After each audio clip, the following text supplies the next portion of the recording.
Qatar में हमारे 8 पूर्व नेवी के अधिकारियों को सज़ा सुनाई गई है। ये पूरा जियोपॉलिटिकल इशू बहुत गहरा इशू है, जिसमें इसके तार कतर से लेके Turkey, Pakistan, China, Israel, America, Oman, इन सारे देशों से जुड़े हुए हैं। इन सारे देशों की परिस्थितियों को समझना और इनका नाता कतर से देखना, और उस कॉन्टेक्स्ट में हमारे ये नेवी के अधिकारियों के जो इशू हुआ, इसको समझने की आवश्यकता है। आज के इस वीडियो में पूरे इस दिलचस्पी के साथ हम इस पूरे जियोपॉलिटिकल एंगल को बड़े ध्यान से समझेंगे। शुरुआत करूंगा एक देश से जिसका नाम है ओमान। ओमान जो है एक बड़ा महत्वपूर्ण देश है मिडिल ईस्ट के अंदर, और ओमान के जो रूलर थे जिनकी देहांत अभी 2020 में हुआ, उनका नाम था Sultan Qaboos bin Said. Qaboos bin Said जो है और ओमान के जो लोग हैं, हमें सबसे पहली चीज़ ये याद रखनी है कि ये लोग इबादी सेक्ट ऑफ इस्लाम में मानते हैं। जैसे कि इस्लाम में एक सेक्ट है शिया का, एक सेक्ट है सुन्नी का, इसी तरीके से कई बार बोला जाता है कि इबादी सेक्ट एक तीसरा सेक्ट है। हम कभी एक और वीडियो में इस्लाम के सारे सेक्ट्स के ऊपर गहरी तरीके से चर्चा करके समझेंगे कि वो क्या है और क्यों है। खैर, ओमान के जो लोग हैं, उनका जो रूलर था वो था सुल्तान काबूस बिन सैद। सुल्तान ने और ओमान ने हमेशा से एक पॉलिसी रखी, और वो ये थी कि ओमान जो है कभी भी किसी भी देश के खिलाफ या किसी भी देश के साथ नहीं जाएगा। इनफैक्ट ओमान की जो विदेश नीति थी उसको हम लोग कहते हैं कि वो एक पॉलिसी ऑफ न्यूट्रलिटी थी। ओमान को Sultan Qaboos bin Said Middle East का एक आइलैंड ऑफ न्यूट्रलिटी बना के रखना चाहते थे। उन्होंने इस चीज़ में पूरी कोशिश भी करी और वो सक्षम भी रहे। ओमान के रिश्ते सऊदी अरब से भी थे, ईरान से भी थे, और मिडिल ईस्ट में इज़राइल से भी थे। ये तीनों पावर्स वैसे तो एक दूसरे के साथ हमेशा लड़ती रहती हैं, लेकिन इन तीनों पावर्स के रिश्ते ओमान से हमेशा ही अच्छे रहे थे।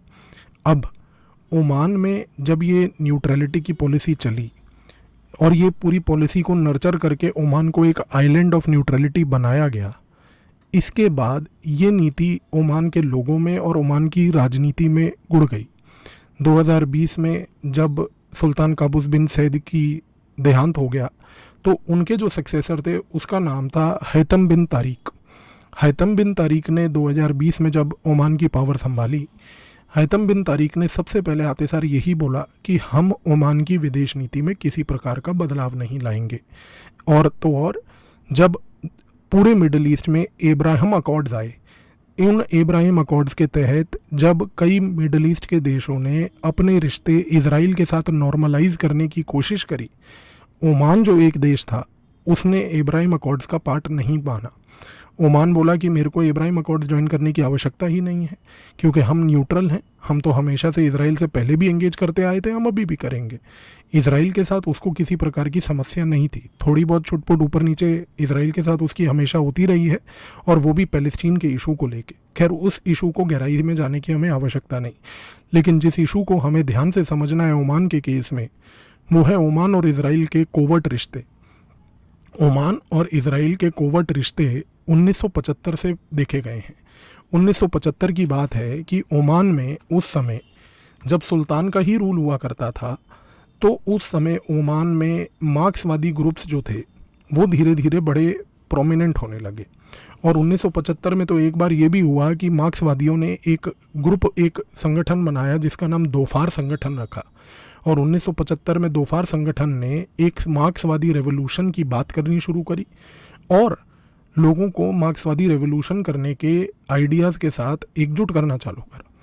इस समय इज़राइल ने ओमान की मदद करी, और इज़राइल ने ओमान को इन मार्क्सवादियों से छुटकारा दिलवाने में मदद करी। 1975 की बात है कि उस समय के जो मोसाद के डायरेक्टर थे, जिनका नाम था एफिरम हेलवी, वो खुद एक फ़्लाइट से ओमान आए। उन्होंने ओमान के अंदर लगभग अपने 250 मोसाद के अधिकारियों को भेजा। इन मोसाद के अधिकारियों ने उस समय ओमान की रॉयल ओमान की एयरफोर्स और रॉयल ओमान की जो मिलिट्री थी उसके साथ अपने नाते बनाए, और मोसाद ने ओमान की मिलिट्री की मदद से जो ये मार्क्सवादी लोग और मार्क्सवादी संगठन था, खास करके दोफार ग्रुप, इसको पूरी तरह क्रश करने में सफलता प्राप्त करी। तो ओमान के और इज़राइल के रिश्ते आज की डेट में भी अगर आप देखें, तो चाहे वो ओवर्ट लेवल पर एक न्यूट्रलिटी के हों, चाहे वो ओवर्ट लेवल पर बहुत ज़्यादा पॉजिटिव ना भी दिखें, क्योंकि जनरली एक ट्रेंड ऑफ न्यूट्रलिटी है, लेकिन कोवर्ट लेवल पर ओमान और इजराइल सिक्योरिटी लेवल पर और डिफेंस लेवल पे और ख़ास करके इंटेलिजेंस के लेवल पर बहुत ही गहरे रिश्ते दोनों बना के रखे हैं।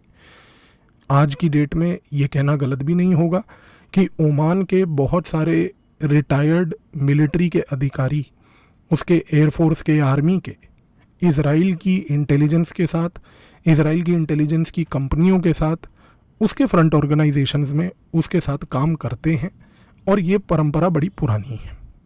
इसको ध्यान में रखते हुए एक दूसरे देश की ओर चलते हैं और ये देश है कतर। दोस्तों, कतर जो है वो एक फैमिली उसको रूल करती है, जैसे मिडल ईस्ट में लगभग सारे ही देशों को कोई ना कोई फैमिली रूल करती है। अभी जैसे हमने देखा कि भाई ओमान को काबूस फैमिली रूल करती है, उसी प्रकार से कतर को जो फैमिली रूल करती है वो है अल थनी फैमिली।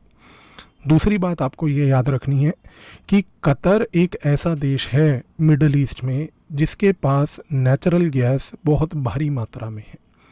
नेचुरल गैस होने के कारण से अमेरिका की दिलचस्पी कतर से बड़ी पुरानी है।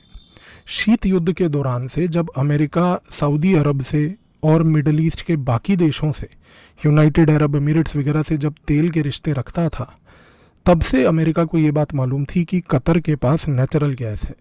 उस समय उसको ये मालूम था कि नेचुरल गैस का प्रयोग अभी तो नहीं, लेकिन आने वाले समय में ज़रूर होगा। किसी भी देश की जो इंटेलिजेंस संस्थाएं होती हैं वो अपने देश के पॉलिसी मेकर्स के लिए 20 साल, 50 साल, 70 साल के एस्टीमेट्स प्रिपेयर करती हैं। CIA ने अमेरिका की सरकार को कई बार ये बात बोली थी कि कतर आपके लिए सबसे वैल्यूएबल एलाई बनेगा लॉन्ग रन में, सऊदी अरब से भी ज़्यादा, क्योंकि कतर के पास नेचुरल गैस है और फ्यूचर में नेचुरल गैस एक क्लीन सोर्स ऑफ एनर्जी होगी।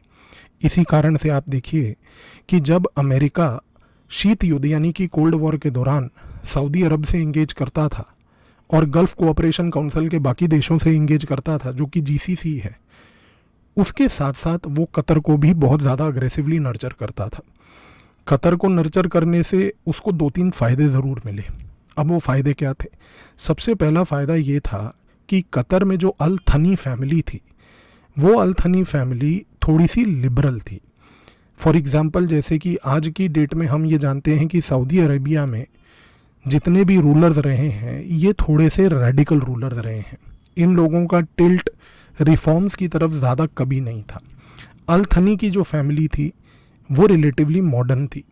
फॉर दैट मैटर अगर हम कहें तो इवन जो यूनाइटेड अरब एमिरेट्स में मखतूम फैमिली है, वो मखतूम फैमिली भी सऊदी अरेबिया से तो रिलेटिवली ज़्यादा मॉडर्नाइज थी। इसीलिए आप देखिए कि सऊदी अरेबिया के मुकाबले यूनाइटेड अरब एमिरेट्स में दुबई बना और आज की डेट में वही दुबई मोहम्मद बिन सलमान सऊदी अरेबिया में बनाना चाहता है।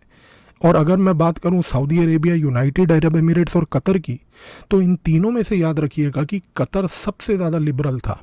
तो ये लिबरल होने के नाते जाहिर सी बात है कि उसके अमेरिका से रिश्ते तो और ज़्यादा प्रॉपर होंगे और ज़्यादा डीपर होंगे।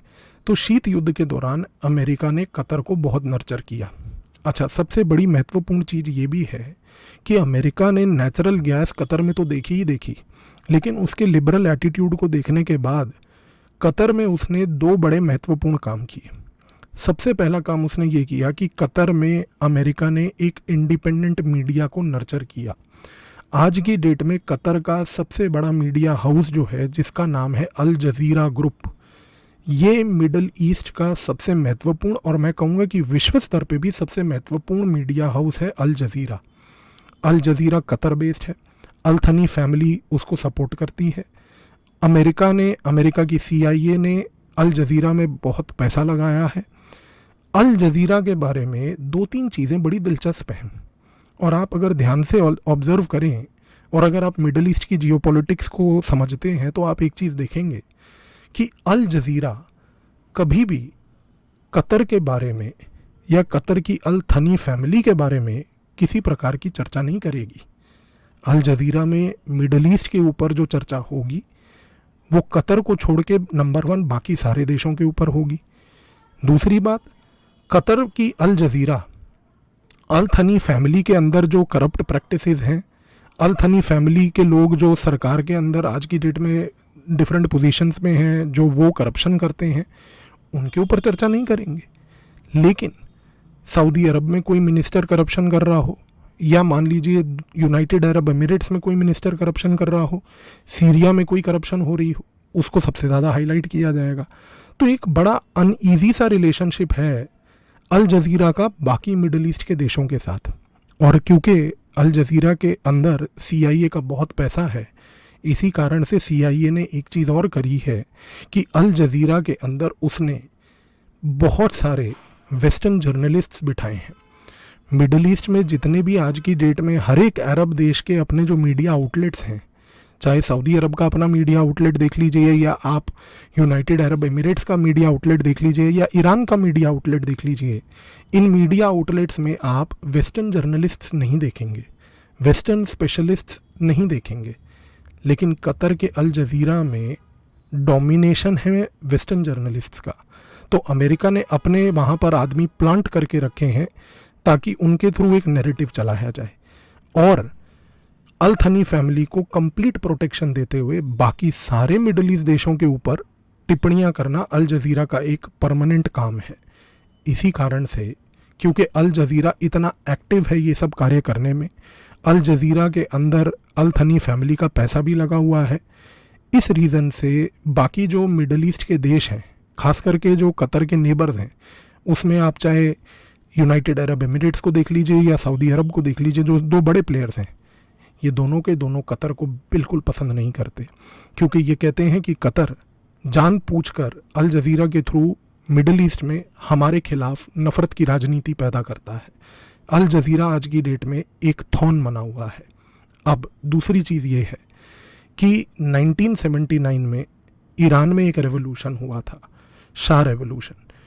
इसके बाद ईरान के जो रज़ा शाह पहलवी का रिजीम था वो ख़त्म हो गया था, और ईरान जो है उसके बाद आयतुल्लाह खोमेनी के कंट्रोल में आ गया था। ईरान उसके बाद से US का एलाई नहीं रहा था। 1979 से जब से ईरान और US के रिश्ते ख़राब हुए, उस समय शीत युद्ध को ख़त्म होने तक 1980 से लेकर लगभग 1988 तक 8 साल ईरान और इराक के बीच में एक युद्ध छेड़ा गया। इस युद्ध को इराक के बिहाफ पे ईरान से लड़ने के लिए स्पॉन्सरशिप अमेरिका ने दी। इस युद्ध में इराक में सद्दाम हुसैन को पावर, आर्म्स, एमुनिशन, पैसा ये सब देके उसको ईरान के साथ लड़वाने का कार्य अमेरिका ने किया। 1988 में जब शीत युद्ध ख़त्म हुआ, उसके बाद भी अमेरिका की एनिमिटी ईरान के साथ ख़त्म नहीं हुई। शीत युद्ध ख़त्म होने के बाद अमेरिका को ये चीज़ समझ आई कि आज की डेट में यदि हमारा कोई एक ऐसा देश जो हमारा दोस्त बनेगा, जो हमें ईरान को काउंटर करने में मदद करेगा, वो और कोई नहीं होगा बल्कि कतर होगा। कतर जोग्राफिकली ईरान के सबसे पास है, और वो एक ऐसी कंट्री है जो मैंने अभी आपको ऐतिहासिक तौर पे भी बताया कि कतर को अमेरिका ने बहुत ज़्यादा नर्चर करके रखा था। इसी रीज़न से शीत युद्ध ख़त्म होने के बाद, कोल्ड वॉर ख़त्म होने के बाद 1996 में 1996 में अमेरिका ने कतर के अंदर एक एयरबेस बनाया, अल उदैद एयरबेस। अल उदैद एयरबेस जो कतर में अमेरिका का एयरबेस है, वो मिडल ईस्ट का सबसे बड़ा एयरबेस है आज की डेट में। और वो इतना बड़ा एयरबेस है कि अमेरिका का वहाँ पर इतना प्रेजेंस है कि वहाँ पे वो प्रेजेंस रख के ईरान के ऊपर नज़र रखता है। अब ईरान में है शिया, और अल थनी फैमिली जो कतर को रूल करती है वो है सुन्नी। अमेरिका जब से कतर के अंदर था तब से वो ईरान पे नज़र रख रहा था। अल उदैद एयरबेस 1996 में बनने के बाद तो अमेरिका ने कतर का प्रयोग करके और ही ज़्यादा ईरान के ऊपर नज़र रखनी शुरू कर दी। इसकी वजह से United Arab Emirates, Saudi Arabia America से और निराश हुए। उन्होंने कहा 1996 में कि अमेरिका, पूरे शीत युद्ध में तो हम आपके एलाई थे, पूरे शीत युद्ध में आपने तेल हमसे खरीदा, और आप मिडल ईस्ट में सबसे बड़ा एयरबेस अगर बना रहे हैं तो वो आप बना रहे हैं कतर में। तो अमेरिका की इस नीति से मिडल ईस्ट के जो देश थे, खास करके सऊदी अरब और यूनाइटेड अरब एमिरेट्स, इनकी नज़र में अमेरिका और नीचे गिरा, कतर और नीचे गिरा। लेकिन उस समय क्योंकि अल उदैद एयरबेस का प्रयोग किया जाता था ईरान के ऊपर नज़र रखने के लिए, ईरान ने कतर को एक बात बोली। ईरान ने कतर को बोला कि देखो भाई, तुम्हारे यहाँ पर एयरबेस बनाया है अमेरिका ने, उस एयरबेस का प्रयोग कर रहा है वो मेरे ऊपर नज़र रखने के लिए। कल को यदि ईरान बोला कि अमेरिका और मेरे बीच में कतर अगर मान लीजिए युद्ध होता है, तो हम अपने युद्ध को तो देख लेंगे कि हमें कैसे उसको मैनेज करना है। पर ये मत भूलना कतर कि सबसे ज़्यादा कठिनाई इस युद्ध में तुम्हें होगी, क्योंकि तुम आज की डेट में जोग्राफिकली पर्शियन गल्फ में ऐसी जगह पे लोकेटेड हो कि तुम्हारे उस लोकेशन के कारण तुम विश्व स्तर पर नेचुरल गैस को बेच पा रहे हो। कल को अगर मान लो अगर अमेरिका और मेरा युद्ध हुआ तो हम तो युद्ध में बिजी हो जाएंगे, लेकिन तुम्हारा नेचुरल गैस का अगर ट्रेड ख़त्म हो गया तो तुम ये याद रखना कि तुम अगर नेचुरल गैस बेच नहीं पाए तो तुम कहीं के नहीं रहोगे। कतर को ये चीज़ सुनकर बड़ा डर लगा और लगभग 2000-2001 की बात है कि कतर ने इस चीज़ को समझा कि भाई मेरी लोकेशन तो ऐसी है कि मेरी लोकेशन के कारण अमेरिका मुझे छोड़ भी नहीं सकता, अमेरिका मुझसे दूर भी नहीं जा सकता क्योंकि उसको ईरान पे नज़र रखनी ही रखनी है। लेकिन उसके यहाँ रहने से अगर कल को ईरान के साथ युद्ध हुआ तो उस युद्ध की वजह से मेरा नेचुरल गैस का ट्रेड ख़त्म हो जाएगा। दूसरी तरफ मिडल ईस्ट के ये जो सऊदी अरब और यूनाइटेड अरब एमिरेट्स हैं, ये लोग तो मुझे वैसे ही पसंद नहीं करते, तो कल को मैं तो बिल्कुल अकेला पड़ जाऊंगा। और इस दौरान सारा गेम पलटा और जो जियो पॉलिटिक्स में बदलाव आया वो ये आया कि कतर ने सोचा कि ठीक है, अगर मुझे सऊदी अरब और यूनाइटेड अरब एमिरेट्स की तरफ से कोई मदद वैसे ही नहीं मिलनी क्योंकि ये लोग तो मुझे वैसे ही पसंद नहीं करते, और अमेरिका एक ऐसा देश है जो ईरान की वजह से मुझे छोड़ ही नहीं सकता, तो यहाँ पर कतर ने एक गेम खेलना चालू करा। कतर ने सबसे पहले अपने रिश्ते ईरान के साथ ही इम्प्रूव करना शुरू करे और ईरान ने भी इस रिश्तों को इम्प्रूव करने के लिए दिलचस्पी दिखाई। ईरान को दो चीज़ें दिखी। ईरान को सबसे पहली चीज़ ये दिखी कि अगर मैं कतर से अपने रिश्ते मजबूत करता हूँ तो उस रिश्तों को मजबूत करने से मैं एक पूरे विश्व स्तर पर मैसेज दे पाऊँगा कि शिया ईरान और सुन्नी कतर रिश्ते इम्प्रूव कर रहे हैं। का मतलब ये है कि शिया और सुन्नी में किसी प्रकार की कोई आपसी लड़ाई नहीं है, हम तो एक लोग हैं, हम तो मिडल ईस्ट की भलाई चाहते हैं। दूसरा, ईरान को ये लगा कि यदि मैं कतर के साथ अपने रिश्ते इम्प्रूव कर पाऊँ, क्योंकि कतर एक तरीके से अमेरिका ने नर्चर करके उस स्टेट को पूरा बना रखा है, तो मेरे कतर के साथ रिश्ते इम्प्रूव होने का मतलब है कि मुझे कतर के अंदर प्रेजेंस मिलेगी और उस प्रेजेंस से मैं अमेरिका की प्रेजेंस को यहाँ पर समझ पाऊँगा। और यहाँ पर यदि मैं अमेरिका की प्रेजेंस को समझ पाया तो अमेरिका को कैसे काउंटर करना है, जो अमेरिका मुझे कतर में रह के काउंटर करने की कोशिश कर रहा है, उसकी जानकारी यदि मैंने प्राप्त कर ली तो उस जानकारी से मैं अपने डिफेंसिव कैपेबिलिटीज़ और ऑफेंसिव कैपेबिलिटीज़ को इम्प्रोवाइज़ कर पाऊँगा। इस रीज़न से कतर और ईरान के बीच में ग्रेजुअली रिश्ते इम्प्रूव होने लगे। जैसे जैसे कतर और ईरान के बीच में रिश्ते इम्प्रूव होने लगे, जाहिर सी बात है सऊदी अरब को और यूनाइटेड अरब एमिरेट्स को ये चीज़ बिल्कुल पसंद नहीं आई, क्योंकि सऊदी अरब और यूनाइटेड अरब एमिरेट्स तो ईरान के हार्डकोर एनिमी हैं। वो तो कतई ईरान को पसंद नहीं करते क्योंकि ईरान शिया है, वो सुप्रीमेसी बनाना चाहता है मिडल ईस्ट में, और यहाँ पर सऊदी अरेबिया है जो अपने एलाई यूनाइटेड अरब एमिरेट्स के साथ सुन्नियों की सुप्रीमेसी बनाना चाहता है। तो ये तो शिया सुन्नी की लड़ाई में कतर जो है एक ब्रिज बन गया अब, और कतर ने बोला कि ये ब्रिज भी ऐसा है कि इस ब्रिज पे सिर्फ ईरान की एंट्री है, सऊदी अरब और यूएई की तो एंट्री ही नहीं है। और दूसरी सबसे बड़ी बात, जैसे ही कतर के रिश्ते ईरान से इम्प्रूव होने लगे, ये चीज़ जो दूसरे देश को पसंद नहीं आई सऊदी अरब और यूएई को छोड़ के, वो था इज़राइल। क्योंकि इज़राइल ने ये चीज़ बोली कि भाई अगर ईरान से रिश्ते इम्प्रूव होंगे कतर के तो ईरान तो मेरा डिस्ट्रक्शन चाहता है, तो ये तो चीज़ हम टॉलरेट नहीं करेंगे। तो इज़राइल ने फिर अमेरिका को बोला कि भाई ये कतर अपने रिलेशन ईरान से क्यों इम्प्रूव कर रहा है, ये तो आपका क्रिएटेड नर्चर्ड टेरिटरी है, आप इसको कंट्रोल कीजिए। तो 2000-2001 में अमेरिका ने कतर के अंदर एक नया गेम चालू किया। अमेरिका ने उस समय कतर को बोला कि भाई आप सुनो, आप अपने कंट्री में थोड़ा सा प्राइवेटाइजेशन करो, और वो भी डिफेंस सेक्टर में। अब अमेरिका ये चाहता था कि भाई अगर कतर की डिफेंस सेक्टर जो है, अगर उसमें किसी प्रकार की प्राइवेटाइजेशन हो जाए तो वो प्राइवेटाइजेशन की वजह से एक फ़ायदा ये होगा कि अमेरिका की प्राइवेट कंपनियां, उनको एक्सेस मिल जाएगा कतर की मिलिट्री के अंदर। और यदि अमेरिका की निजी कंपनियों को कतर की मिलिट्री के अंदर अगर एक्सेस मिल गया, तो कम से कम उस मिलिट्री के एक्सेस के बाद अमेरिका ये चीज़ के ऊपर नज़र रख पाएगी कि आफ्टर ऑल कतर और ईरान के बीच में चल क्या रहा है। तो आप जियोपॉलिटिक्स देखिए यहाँ पर कि अमेरिका ने 2001 में कतर को ईरान से रिश्ते इंप्रूव करने के लिए मना नहीं किया, लेकिन उसको काउंटर करने के लिए उसने कतर को बोला कि आप अपने यहाँ पर प्राइवेटाइजेशन कीजिए अपनी मिलिट्री का, आप प्राइवेट कंपनियों को अपनी मिलिट्री के साथ जोड़ना शुरू कीजिए, आप ये इंश्योर कीजिए कि प्राइवेट मिलिट्री कंपनियां जो हैं आपको सलाह दें, प्राइवेट मिलिट्री कंपनियां आपको कुछ छोटे मोटे प्रोडक्ट्स बना के भी दें। और साथ में कतर को अमेरिका ने थोड़ा और इनकरेज कर दिया ये कह के कि आप थोड़ी सी अपनी मिलिट्री को मॉडर्नाइज भी कर लीजिए, हमारा एयरबेस तो है ही है। अब उसको ये था कि अगर कतर अपनी मिलिट्री मॉडर्नाइज करेगा तो जाहिर सी बात है कि अमेरिका की प्राइवेट कंपनियों को वहाँ पर मौका मिलेगा, और उस मौके को पूरा अपनाते हुए अमेरिका की प्राइवेट कंपनियां कतर की मिलिट्री के अंदर के एसेट्स को जब देखेंगी समझेंगी, तो उसके थ्रू वो ईरान के ऊपर इंटरसेप्शन करके ईरान के ऊपर नज़र रख पाएंगी।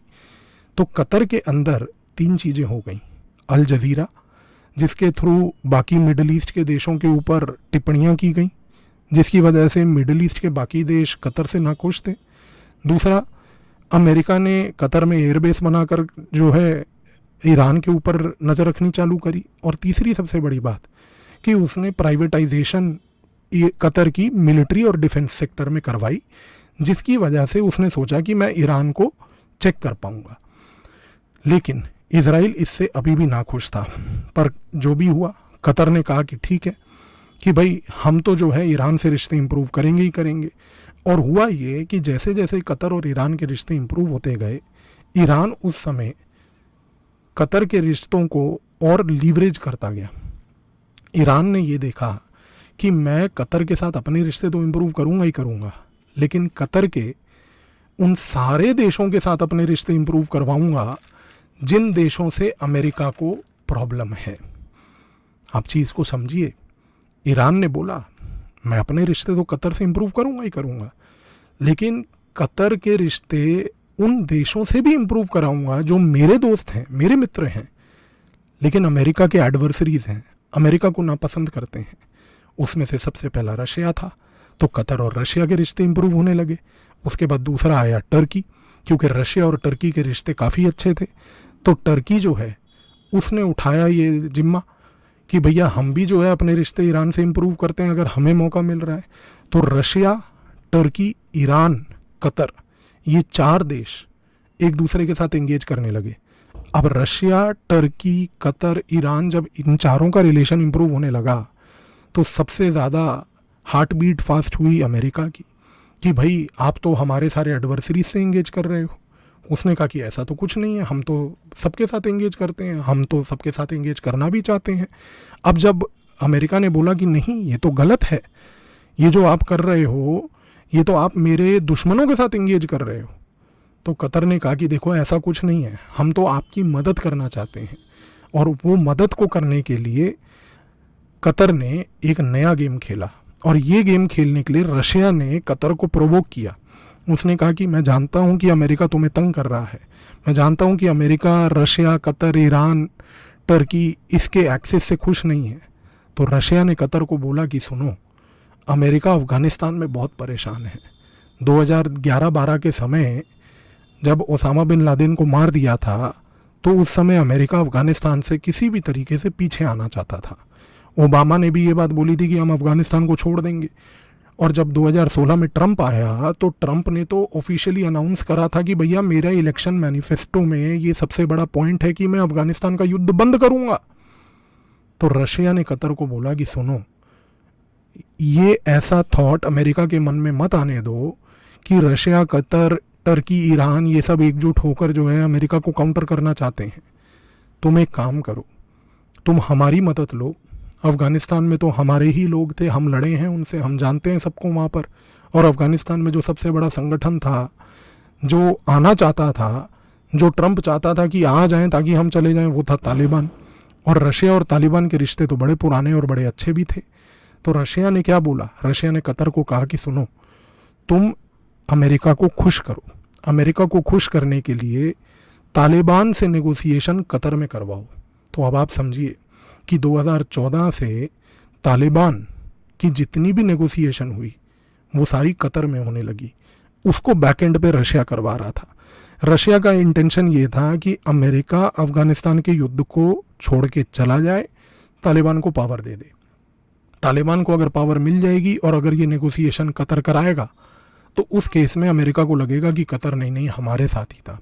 इसी रीज़न से 2014 में तालिबान वालों ने कतर में अपना एक पॉलिटिकल रिप्रेजेंटेटिव ऑफिस खोला, और वो रिप्रेजेंटेटिव ऑफिस खुलवाने के पीछे रशिया का हाथ था।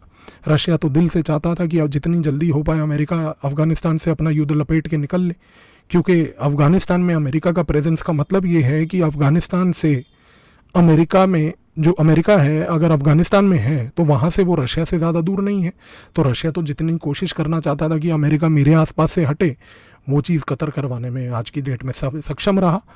और तो और जब ये सब हो रहा था तो उस समय एक चीज़ और हुई, और जो उस समय चीज़ हुई वो ये थी कि ईरान ने कतर को बोला कि सुनो भाई, तुम तो तालिबान का नेगोशिएशन करा रहे हो, तुम रशिया से इंगेज कर रहे हो, तुम टर्की से इंगेज कर रहे हो, मुझसे इंगेज कर रहे हो, तुम जो है थोड़ा सा आज की डेट में एक काम ये भी करो कि तुम अपनी नेवी को भी मजबूत करो। और नेवी को मजबूत इसलिए करो क्योंकि भाई पर्शियन गल्फ है, तुम यहाँ से नेचुरल गैस भेज रहे हो, और अगर ये नेचुरल गैस यहाँ से तुम्हें भेजनी है तो भैया इसके लिए तुम्हारे को नेवी अपनी स्ट्रॉन्ग करनी ही होगी। लेकिन अब दिक्कत ये थी कि कतर अगर चाहता तो वो ईरान से इंगेज करके, रशिया से इंगेज करके, किसी से भी इंगेज करके अपनी नेवी मजबूत कर सकता था। और यदि अगर कतर के सामने ऑप्शंस देखें तो वो ऑप्शंस में सबसे पहला ऑप्शन तो रशिया था। भाई रशिया मिलिट्रीली पावरफुल था, रशिया आज की डेट में भी भारत की नेवी को, भारत की आर्मी के साथ इंगेज करता ही है।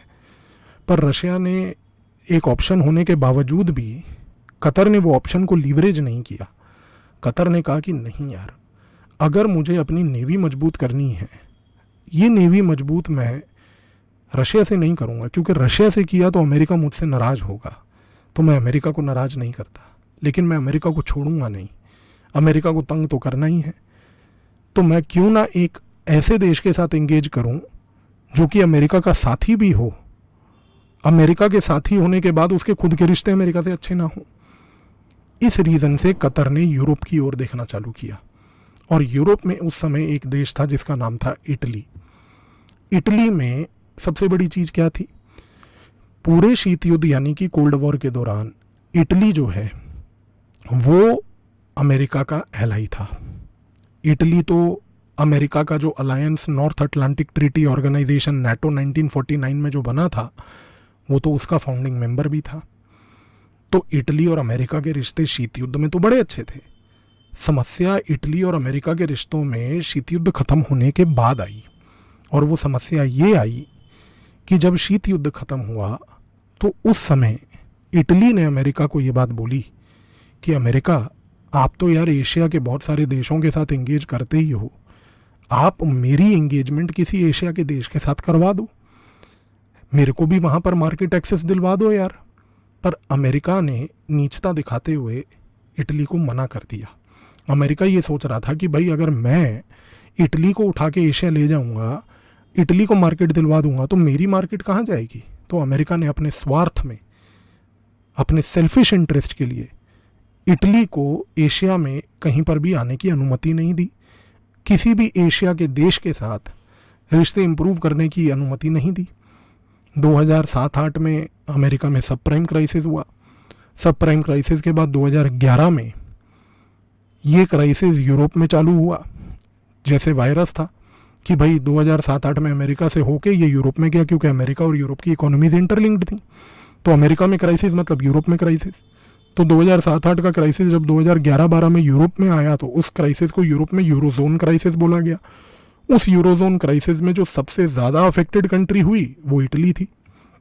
अब इटली में क्राइसिस आ गया, किसी तरह से इटली ने कुछ भी करके 2013-14 तक अपने इंटरनल स्ट्रक्चरल रिफॉर्म्स वगैरह करके वो क्राइसिस से बाहर तो निकला, लेकिन जब इटली इन क्राइसिस से बाहर निकला तो 2013-14 में इटली ने एक निर्णय लिया।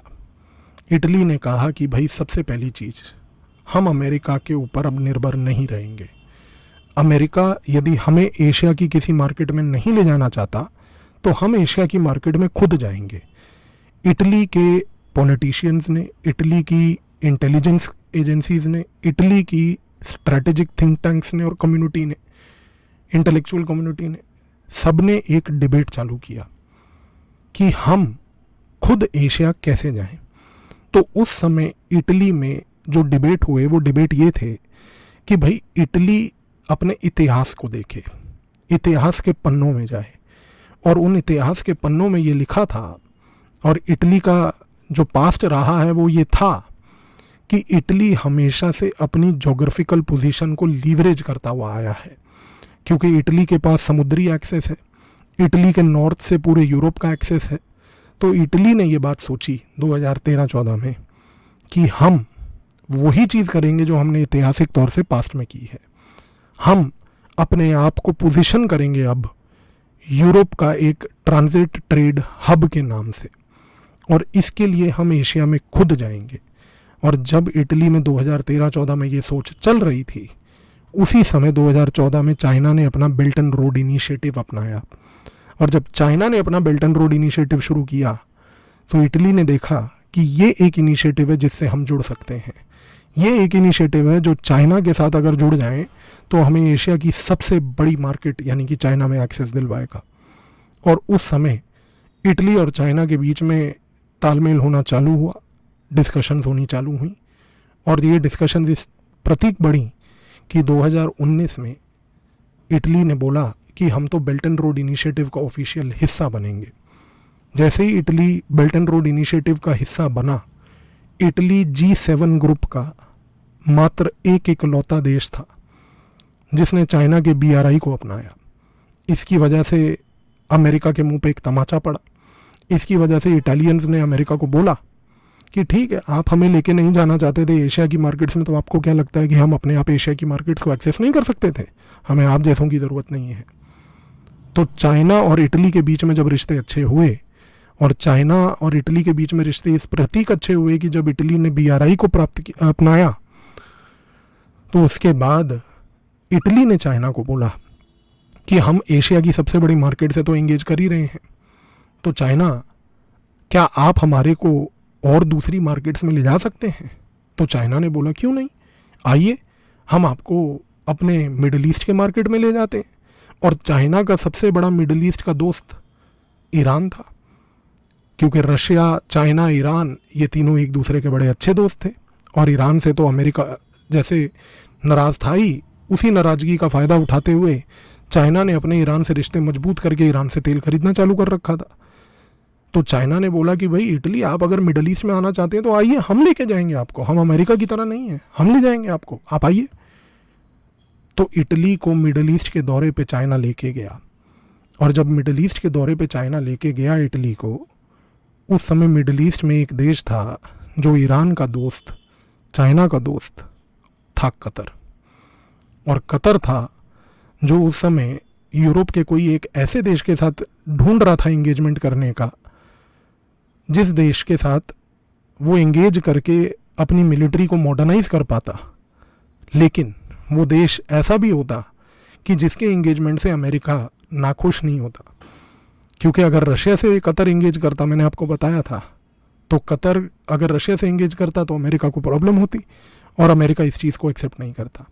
तो इस कॉन्टेक्स्ट में जब चाइना इटली को मिडल ईस्ट लेके गया, और मिडल ईस्ट में चाइना ने अपने दोस्तों से मिलवाया, तो उसमें से एक दोस्त कतर निकला जिसने बोला कि इटली, यार आप तो हमारे लिए बेस्ट कंट्री हैं, आप तो अमेरिका के NATO के मेंबर हैं, आप अमेरिका से नाखुश हैं, और आपके पास तो डिफेंस टेक्नोलॉजी में प्रोग्रेस है, हम तो आपसे एंगेज करेंगे, आप हमारी मदद करो।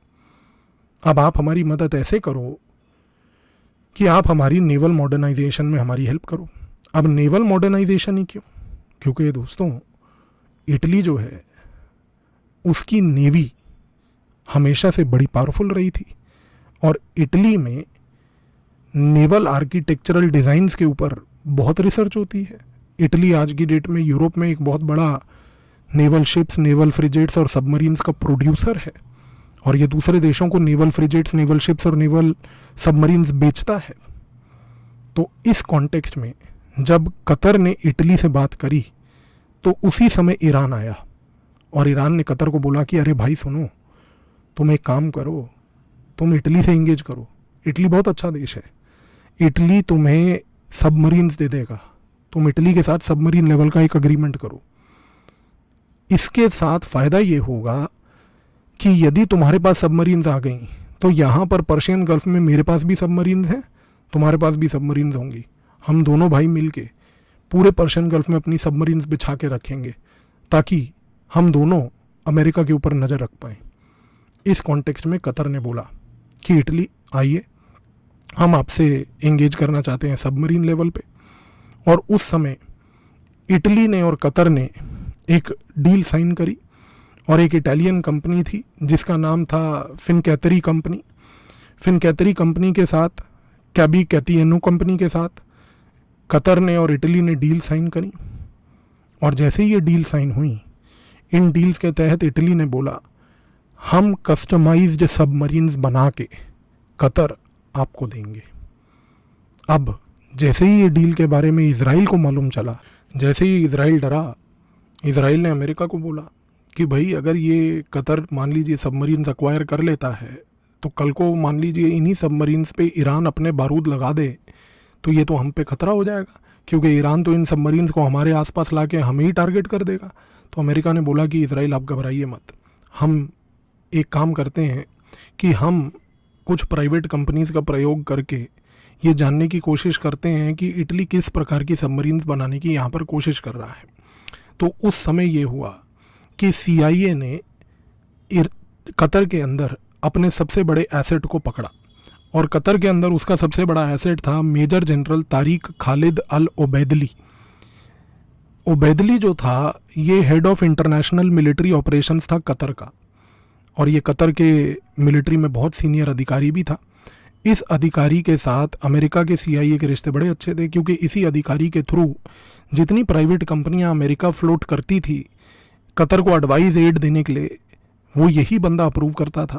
तो अमेरिका ने मेजर जनरल तारिक खालिद अल ओबैदली को ये बात बोली कि सुनिए, आप एक इम्पोर्टेंट काम ये कीजिए कि आप एक प्राइवेट कंपनी का क्रिएशन अलाउ कीजिए जो आपको सबमरीन लेवल पर असिस्टेंस प्रोवाइड करेगी। अब तारिक ने बोला कि भाई हमें सबमरीन लेवल की क्या ज़रूरत है, तो उसने कहा नहीं सुनिए, हम चाहते हैं कि आपके पास सबमरीन्स होनी चाहिए।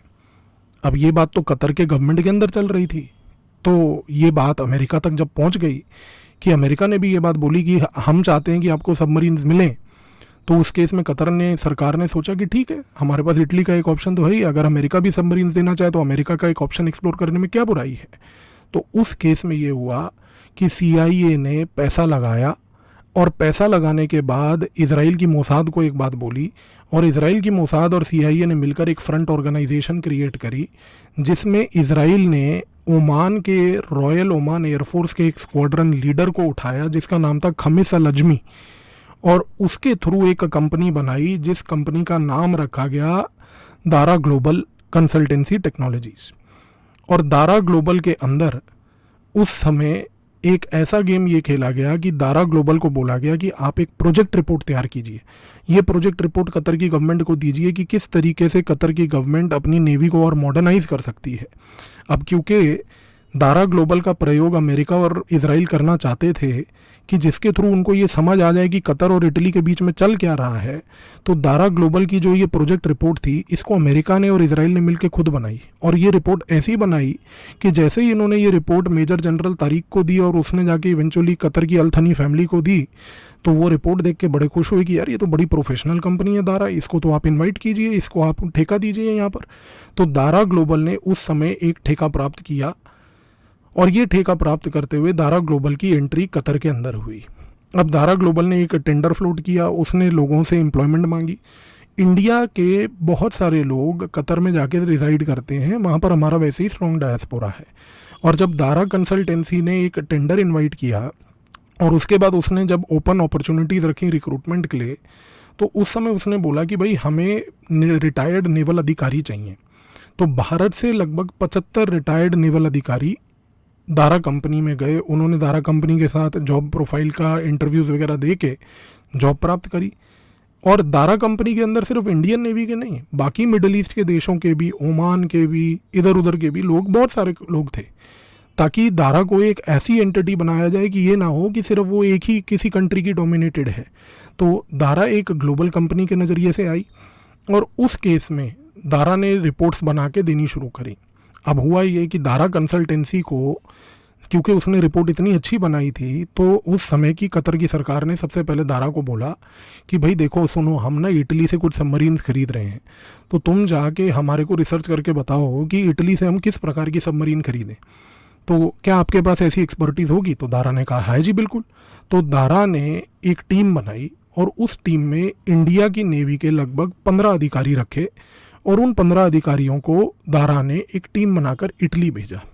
अच्छा, जब ये हमारे इंडिया की नेवी के अधिकारी इटली गए तो इटली में उन्होंने सबसे पहले एंट्री करी एक इटालियन कंपनी में जिसका नाम है GSE, जिसको कहते हैं गुनियो सेंती इंजीनियरिंग।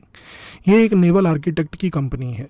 इस कंपनी के अंदर जाकर हमारे जो 15 लगभग भारत की नेवी के अधिकारी और साथ में अमेरिका और इधर उधर के और भी अधिकारी उस टीम में थे, उन्होंने जाकर GSE के अंदर ये स्टडी करी कि भाई कतर की क्या रिक्वायरमेंट्स हो सकती हैं। तो उन्होंने वहाँ से एक रिपोर्ट तैयार करके कतर की सरकार को बताया कि भाई आप स्टेल्थ सबमरीन्स बनवाइए, छोटी सबमरीन्स बनवाइए, U212 फ्यूचरिस्टिक सबमरीन्स बनवाइए, और वो टाइप की सबमरीन्स होनी चाहिए जो रडार डिटेक्शन को अवॉइड करें।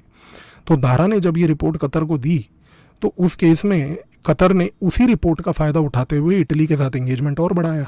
लेकिन समस्या यहाँ आ गई। समस्या ये आई कि जब इंडियन नेवी के अधिकारी कतर की इस कंपनी दारा के बिहाफ पे जब वो लोग इटली गए थे, तो उस समय ISI ऑफ पाकिस्तान के कई अधिकारी इटली में थे। ISI ऑफ पाकिस्तान के अधिकारी इटली में इस कारण से हैं क्योंकि इटली जो है वो एक ऐसा देश है जिसके पाकिस्तान के साथ भी नाते हैं और पाकिस्तान को भी वो सबमरीन्स प्रोवाइड करता है। पाकिस्तान के भी नेवल फ्रिगेट्स इटली से कई बार आए हैं। ISI के अधिकारियों ने ये देख लिया कि भाई इंडियन नेवी के अधिकारी यहाँ पर क्या कर रहे हैं। उनको ये बात समझ आ गई कि इंडियन नेवी के जो पूर्व अधिकारी हैं, चाहे वो रिटायर्ड हों, वो इटली में क्यों आए हैं, जबकि इटली और भारत के बीच में किसी प्रकार का कोई नेवल एंगेजमेंट तो है ही नहीं इस लेवल का कि भारत की नेवी को कुछ इटली प्रोवाइड कर रहा है। तो उन्होंने इस चीज़ की जांच पड़ताल चालू करी और चाइना को बताया सबसे पहले ISI ऑफ पाकिस्तान ने। तो जैसे ही ISI ऑफ पाकिस्तान ने चाइना को बताया तो ISI ने और चाइना की मिनिस्ट्री ऑफ स्टेट सिक्योरिटी ने मिलकर ये चीज़ को पता करके देखा और उन्होंने देखा कि भाई ये तो कतर की गवर्नमेंट के बिहाफ पे काम कर रहे हैं। तो उन्होंने जाकर कतर की गवर्नमेंट को ये रिपोर्ट दी कि भैया ये क्या कर रहे हो आप। तो उस समय कतर की सरकार को जब मालूम चला कि भाई कुछ ऐसा गेम चल रहा है, तो कतर की गवर्नमेंट ने दारा कंसल्टेंसी के बारे में एक रिसर्च चालू करवाई। कतर की नेशनल इंटेलिजेंस एजेंसी को बोला कि आप देखिए भैया कि ये दारा कंपनी के क्रेडेंशियल्स क्या हैं, क्योंकि हमने वो तो जांचें पड़ताल ही नहीं, हमने तो बस इसकी प्रोजेक्ट रिपोर्ट देख के इसको ठेका दे दिया। तो कतर ने जब दारा के ऊपर इन्वेस्टिगेशन कराई तो उसको मालूम चला कि भैया दारा तो एक फ्रंट ऑर्गेनाइजेशन है जो कि आज की डेट में अमेरिका, इजराइल जैसे देश इसको सपोर्ट कर रहे हैं, और वो तो स्नूप करना चाहते थे इसके थ्रू बेसिकली इटली के पूरे डील के ऊपर कि भैया इटली किस प्रकार के सबमरीन प्रोवाइड कर रही है। तो कतर ने उस समय ठान लिया कि भैया ये चीज़ तो गड़बड़ है, और इसी रीज़न से आप देखिए कि कतर ने सबसे पहला कार्य जो किया, उसने दारा के साथ अपना कॉन्ट्रैक्ट कैंसिल किया। कॉन्ट्रैक्ट कैंसिल करने के बाद उसने उसके ऑपरेशंस को शट डाउन किया। दारा के चीफ जो थे खमीस अल अजमी, उसको अरेस्ट किया। और तो और कतर की गवर्नमेंट ने अपने ही मेजर जनरल तारिक खालिद अल ओबेदली को भी डिसमिस करके उसको भी अरेस्ट कर लिया कि भैया तुम भी CIA के बिहाफ पे ये सब कार्य कर रहे हो। अब खेल सारा चालू हुआ, और वो खेल ये था कि अब कतर ने सोचा कि हम भारत को एक सबक सिखाएंगे राइट टाइम आने पर, क्योंकि हमने उसकी नब्ज पकड़ ली है। हमने उसके अधिकारियों को, पूर्व अधिकारियों को ऐसी एक कंपनी के साथ जुड़ते हुए देख लिया है जिसके नाते CIA के साथ हैं, इजराइल के साथ हैं। 2021 में इसी कॉन्टेक्स्ट में कतर ने पाकिस्तान के साथ एंगेज करके ईरान और टर्की के साथ मिलकर एक गेम प्लान रचा, और वो गेम प्लान ये था कि 2021 में एक QTP एक्सिस बना, और वो QTP एक्सिस ये था कतर, टर्की, पाकिस्तान एक्सिस। अब कतर, टर्की, पाकिस्तान तीनों एकजुट हुए और इन तीनों ने एक इकोनॉमिक सबवर्जन का कैंपेन चालू किया। और 2021 में जब ये लोग तीनों इकट्ठे आए तो इन्होंने सबसे पहले एक बड़ा महत्वपूर्ण कार्य ये किया कि तीनों ने अपने अपने एजेंडाज क्लियर किए और इन्होंने अपने अपने बंदे भेजे, और इन्होंने सबसे पहले 4 आदमियों को एकजुट करा। ISI की तरफ से कतर, टर्की, पाकिस्तान एक्सिस के अंदर ISI का जो एक आदमी आया उसका नाम था मोहम्मद अल शगीर। मोहम्मद अल शगीर जो है वो मेंबर था board of trustees of international union of Muslim scholars का।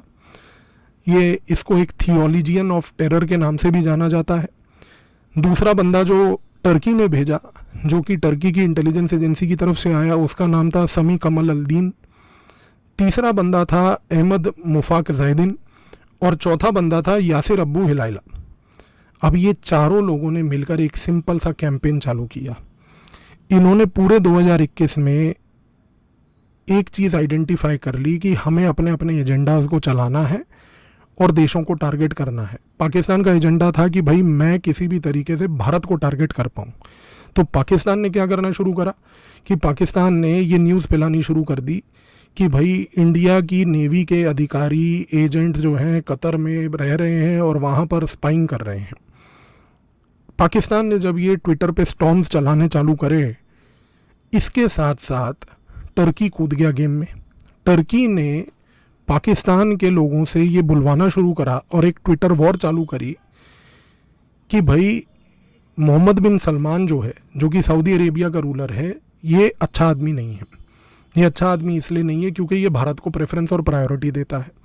अब आप सोचेंगे कि टर्की पाकिस्तान का प्रयोग करके मोहम्मद बिन सलमान को डिस्क्रेडिट क्यों कर रहा है। उसका रीज़न ये है क्योंकि आज की डेट में टर्की ओटोमन एम्पायर का रिवाइवल चाहता है, और टर्की को ये बात अब समझ आ गई है कि ओटोमन एम्पायर का रिवाइवल तभी होगा जब हम सऊदी अरेबिया को वर्ल्ड के सामने जो मुस्लिम उम्मा है उसके नज़रिए में गिराएंगे। और उसको गिराने का सबसे बड़ा तरीका यही है कि सऊदी अरेबिया को बार बार ये दिखाओ कि मोहम्मद बिन सलमान उन देशों के साथ एंगेज करना प्रेफर करता है जिन देशों में मुसलमानों के ऊपर एट्रोसिटीज़ होती हैं, जैसे कि भारत। तो टर्की ने ये कैंपेन चलाया। उसने बोला कि पाकिस्तान आप एक काम ये करो, आप एक सोशल मीडिया पे एक वॉर शुरू करो, साइकोलॉजिकल वॉर, कि भाई मुसलमानों के ऊपर भारत में अत्याचार हो रहे हैं। इसके बाद हम उस कैंपेन को आग और ये देंगे कह के कि भाई सऊदी अरेबिया जैसे देश अगर भारत के साथ खड़े हैं तो मतलब सऊदी अरेबिया जो है सच्चे मुसलमानों के साथ नहीं है और वो उम्मा के लायक, उम्मा का लीडर बनने लायक नहीं है। इससे टर्की का एजेंडा पूरा होता है। अब आप सोचेंगे कि कतर का क्या एजेंडा है। कतर बेसिकली कुछ भी करके चाहता था कि कुछ ऐसी परिस्थिति पैदा हो जाए कि हम भारत को कहीं ना कहीं किसी लपेटे में ले लें। अब कतर कुछ डायरेक्ट काम नहीं कर रहा था, टर्की और पाकिस्तान मेन गेम कर रहे थे अभी तक। लेकिन समस्या स्टार्ट हुई 2022 में। 2022 में I2U2 अलायंस बना। उस I2U2 अलायंस में जिसमें India, Israel, United Arab Emirates और अमेरिका जो हैं, जब वो एकजुट हुए तो कतर और ईरान दोनों आइसोलेट हो गए। और जैसे ही कतर और ईरान दोनों आइसोलेट हुए, उस समय 2022 में कतर ने इस इशू को एकदम भारत को नीचा दिखाने के लिए ये उठा दिया। और आपको याद होगा कि 2022 में कतर ने सबसे पहले ये बात बोली कि भाई भारत के हमने 8 अधिकारी नेवी के पकड़ लिए हैं, इनके ऊपर जांच पड़ताल जारी है। ये दारा कंपनी से जुड़े हुए थे, उनके ऊपर क्या चार्जेस हैं वो 2022 में नहीं बताए गए। इस चीज़ की वेट की गई कि एक और किसी राइट अपॉर्चुनिटी पे भारत को और नीचा दिखाया जाएगा। और ये गेम शुरू हुआ 2023 में। तो 2023 में जब ये गेम आया कि G20 की मीटिंग के बाद India middle east European union corridor जब प्रपोज किया गया, India middle east Europe corridor जो था, उस यूरोप कॉरिडोर के तहत जब ये चीज़ देखी गई कि भैया सऊदी अरेबिया उस कॉरिडोर में फोरफ्रंट पे है, उस कॉरिडोर में ये देखा गया कि भैया मिडल ईस्ट में तो Saudi Arabia, United Arab Emirates ये चैंपियन देश होंगे। तो उस समय ईरान ने बोला कि कतर अब समय आ गया है, तुम चाल चल दो। और 2023 में G20 की मीटिंग के बाद अब आप देखिए कि G20 की मीटिंग अभी 1 महीना पहले ख़त्म ही हुई थी कि कतर ने ईरान की मदद से भारत को लपेटे में लेने के लिए ये चीज़ को शो करना चालू कर दिया कि भाई ये लोग जो इंडियन नेवी के थे ये स्पाइंग कर रहे थे इसराइल के बिहाफ पे। और आज की डेट में क्योंकि भारत अभी इसराइल के साथ खड़ा है तो भारत को और नीचा दिखाने के लिए इन्होंने जानबूझकर ये चाल चल के ये बोला कि ये इसराइल के बिहाफ पे काम कर रहे थे। तो अब आप इस पूरे खेल को समझ रहे हैं। इस पूरे खेल में कतर, टर्की, पाकिस्तान, ईरान, ये जो देश हैं ये भारत के विरोधी देश हैं। ईरान आज की डेट में भारत का विरोधी इसलिए हो रखा है क्योंकि ईरान ये चीज़ देख रहा है कि भारत अमेरिका के ज़्यादा ही साथ है, और जैसे जैसे अमेरिका के वो साथ जाएगा मेरे वो खिलाफ ही जाएगा, और मेरे खिलाफ जाने का मतलब ये है कि मैं उसका साथ नहीं दूंगा। तो इस केस में ये जो पूरी क्रोनोलॉजी थी कि जिसके तहत कतर एक राइट अपॉर्चुनिटी ढूंढ रहा था भारत को टारगेट करने की, वो 2021 से स्टार्ट होती है एक साइकोलॉजिकल कैंपेन से। 2022 में वो नेवी के अफसरों को पकड़ा जाता है, चार्ज किया जाता है, और 2023 में फिर उनके ऊपर ये चार्ज लगाया जाता है। तो इसके अंदर जो ट्रिगर फैक्टर्स थे वो सारे यही थे जो मैंने आपको बताए कि पहला था I2U2 का बनना, जिसमें पूरे कतर ईरान को निगलेक्ट करना। उसके बाद middle east, India middle east Europe corridor बनना, जिसमें फिर से कतर और ईरान निगलेक्ट हुआ। तो ये जो आज की डेट में ज्यूज़, सुन्नीज और भारत, यानी कि सऊदी अरब, ज्यूज़ और भारत के बीच में जो प्रॉक्सिमिटी बन रही थी, इसको तोड़ने के लिए ये सारा खेल रचा गया। अब सवाल सबसे बड़ा यही उठता है कि भैया इस सब चीज़ों का फ्यूचर क्या है। तो फ्यूचर कुछ ज़्यादा वरीसम नहीं है, मतलब जितना मीडिया में दिखाया जा रहा है। उसके दो कारण हैं। पहला कारण ये है कि इंडिया और कतर के बीच में 2018 में डिफेंस कोऑपरेशन एग्रीमेंट साइन हुआ था। ये एग्रीमेंट हर 5 साल बाद साइन दोबारा रिवाइज़ किया जाता है। 2023 में अभी इसका रिवीजन पेंडिंग है। तो भारत के पास अब एक ये लीवरेज है, हम ये एग्रीमेंट को रिवाइज़ तब तक नहीं करेंगे जब तक हमारे ये बंदी जो छोड़ेंगे नहीं ये लोग, जिनको इनको पकड़ के रखा है नेवी वालों को। और ये महत्वपूर्ण एग्रीमेंट कतर के पॉइंट ऑफ व्यू से इसलिए क्योंकि इस एग्रीमेंट के तहत कतर की आर्म्ड फोर्सेस को ट्रेनिंग इंडिया में दी जाती है। तो कतर कतई नहीं चाहेगा कि उसकी आर्म्ड फोर्सेस की ट्रेनिंग जो इंडिया में चल रही है पिछले 5 साल से, वो एकदम से इस कारण से रुक जाए। नंबर 1। नंबर 2, सबसे बड़ी चीज़ ये है कि दोनों देशों के बीच में transfer of sentence person agreement भी 2015 में साइन हुआ था। तो transfer of sentenced person agreement के तहत किसी भी बंदे को यदि सेंटेंसिंग अगर कतर में की जाती है या भारत में की जाती है, और अगर ये दोनों एक दूसरे देश के नागरिक हैं, तो इनको ट्रांसफ़र करके एक्सचेंज कर दिया जाता है, एक्स्ट्राडाइट कर दिया जाता है। तो ये दूसरा लीवरेज है जो भारत की सरकार आज की डेट में लीवरेज करके इसको एक्सरसाइज करेगी। ये एक लीगल इंस्ट्रूमेंट है, डिप्लोमेटिक इंस्ट्रूमेंट है। तीसरी सबसे बड़ी चीज़ ये है कि ये जो पूरा गेम हुआ है, आप समझने की कोशिश कीजिए कि इस गेम में अल थनी फैमिली खुद डायरेक्टली इन्वॉल्व नहीं है। ये सारा इंटेलिजेंस एजेंसीज का किया कराया है।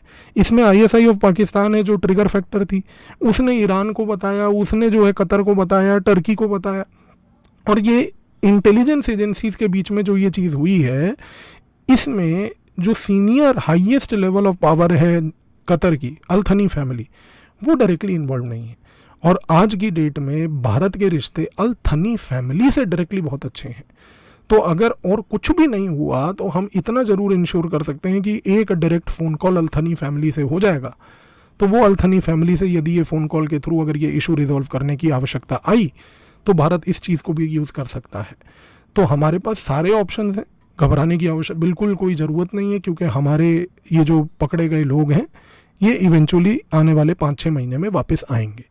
लेकिन ये सारों का जो टाइमिंग था, ये सारी चीज़ों का जो पूरा बैकग्राउंड था, कौन सी कंट्री क्या जियोपॉलिटिकल एंगल से इस पूरे प्रोसेस में इन्वॉल्व हुई, आई होप आपको इस वीडियो के बाद कतर का पूरा इशू क्लियर हो गया होगा। धन्यवाद।